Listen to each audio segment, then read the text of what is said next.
दोस्तों, मकर संक्रांति के शुभ अवसर पर बनाई जाती हैं ढेर सारी चीज़ें, जिसमें कि सबसे स्पेशल है ये लड्डू। तो चलिए बनाते हैं इन लड्डुओं को। तो यहाँ पर मैंने कई तरीके के लड्डू बनाए हैं, जैसे कि मुरमुरे के लड्डू और भी ढेर सारे लड्डू, जो आपको वीडियो के एंड में ज़रूर पता चलेंगे। तो चलिए इन्हें बनाना शुरू कर लेते हैं। तो सबसे पहले शुरुआत करेंगे मूंगफलियों को धुलने से। मार्केट से जो भी मूंगफली आते हैं, ज़रूरी नहीं है वो हमेशा साफ़ ही हों। अगर वो साफ़ दिखते भी हैं, हमें उन्हें एक बार वॉश ज़रूर कर लेना चाहिए। तो मूंगफलियों को मैंने यहाँ पर धुल लिया है। अब गर्म करेंगे एक कढ़ाई और कढ़ाई में डालेंगे नमक मूंगफलियों को रोस्ट करने के लिए चाहिए। अगर आप चाहें तो इसे रेत वगैरह में भी कर सकते हैं या ऐसे ही कर सकते हैं, लेकिन नमक में करने से ये बहुत ही अच्छी तरीके से रोस्ट होते हैं। अब जब नमक बहुत ही अच्छे से गर्म हो जाएगा तो इसमें डाल देंगे सारे के सारे मूंगफलियाँ एक बार में। अगर मूंगफलियाँ ज़्यादा लगे तो आप आधे भी दे सकते हैं, जैसे कि मैं यहाँ पर आधे मूंगफलियों को ही रोस्ट कर रही हूँ। जैसे ही मूंगफलियों को डाला जाता है तो नमक इसके चारों तरफ चिपक जाता है, और लगभग 5 से 7 मिनट के बाद जब मूंगफली आपको लगे कि ये ब्राउन हो गए हैं पूरे तरीके से, तब इन्हें आपको निकाल लेना है। आप चाहें तो इन्हें एक बार छूकर भी देख सकते हैं। अगर इसका छिलका बिल्कुल अच्छे से उतर जाता है, मतलब ये बहुत ही अच्छे से रोस्ट हो चुके हैं। नहीं तो आप इन्हें खाकर भी टेस्ट कर सकते हैं। अगर आपको ये लगे कि हाँ रोस्ट हो गए हैं, तो सारी के सारी मूंगफलियों को निकाल लीजिए। तो मैंने सारी मूंगफलियों को निकाल लिया है। अब कढ़ाई में हम रोस्ट करेंगे पोहे को। इसमें नमक वगैरह डालने की कोई ज़रूरत नहीं है, बल्कि इन्हें हल्की आंच पर भूनते जाइए। जब पोहे कुरकुरे से हो जाएंगे तो इन्हें निकाल लेना है, जैसे कि मैंने यहाँ पर निकाल लिए हैं। अब नेक्स्ट स्टेप जो है वो हम करेंगे तिल का। तिल को अच्छे से धुल लेना है।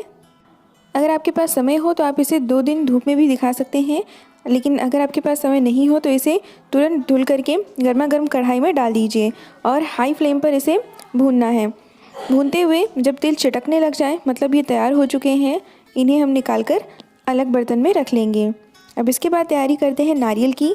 तो नारियल को मैंने 2 टुकड़ों में तोड़ लिया है और इसे कद्दूकस कर लेना है, जैसे कि मैं यहाँ पर कर रही हूँ। अगर आपके पास ग्रेटर हो तो आप उसकी मदद से भी कर सकते हैं। जितना बारीक ये नारियल कद्दूकस होगा, उतना ही ज़्यादा अच्छा लगता है।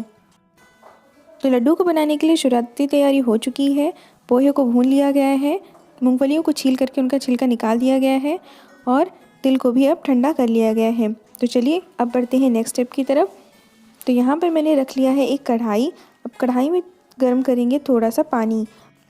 इसी में डाल देंगे ढेले वाला गुड़। अब गुड़ को हमें गर्म करके इसे पिघला लेना है और इसे 2 तार की चाशनी जैसा बना लेना है। जब आप इसे हाथों में लेंगे तो ये इतना चिपचिपा होना चाहिए कि इसमें 2 तार दिखें, या फिर आप अगर इसे पानी में डालते हैं तो थोड़ा सा ये जम जाना चाहिए। तो बस ये तैयार हो चुका है, इसे भी हम निकाल लेते हैं।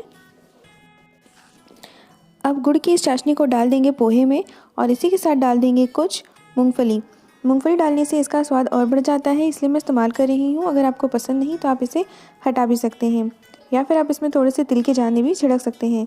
अब हाथों में लेंगे पानी, ताकि हाथों में गुड़ ना चिपके, और लड्डुओं को ऐसे हाथों से हल्का हल्का घुमाते हुए बना लेना है।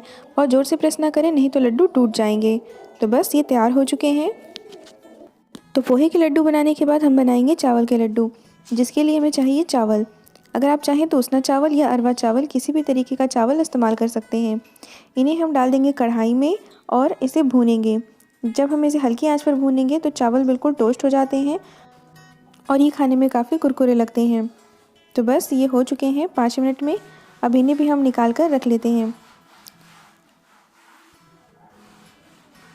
अब इसी कढ़ाई में डाल देंगे हम घिसे हुए नारियल, और नारियल को भी हमें इसी तरीके से भूनना है।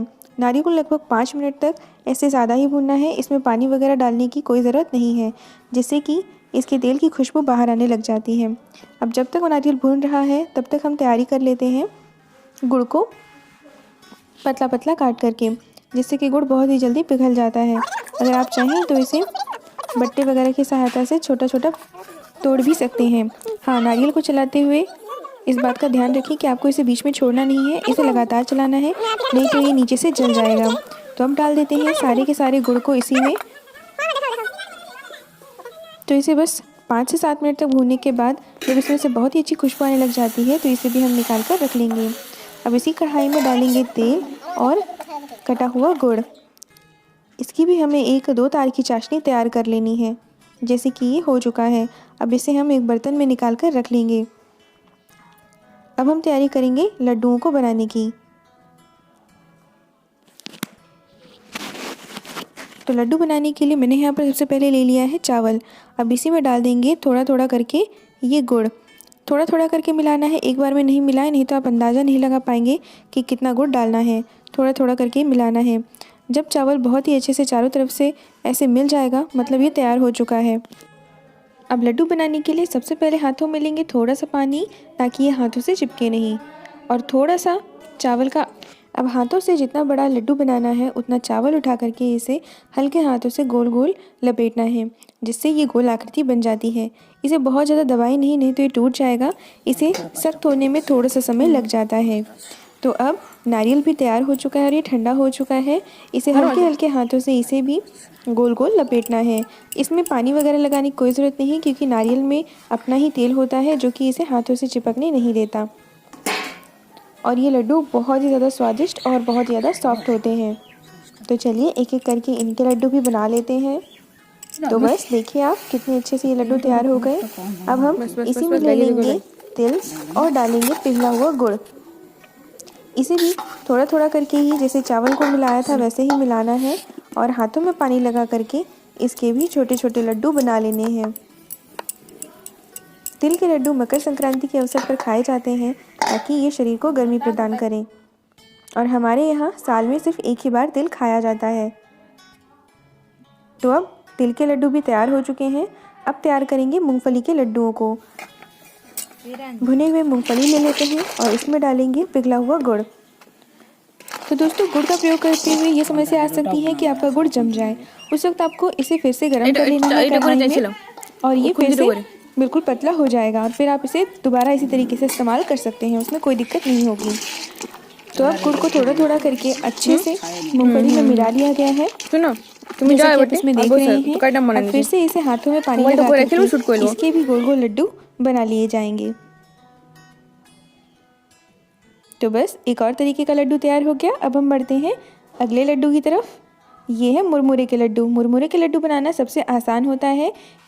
मुरमुरे में थोड़ा सा ज़्यादा गुड़ लगता है, तो थोड़ा सा ज़्यादा गुड़ हम पहले ही डाल देते हैं, क्योंकि इसमें ज़्यादा गुड़ इस्तेमाल ही होगा।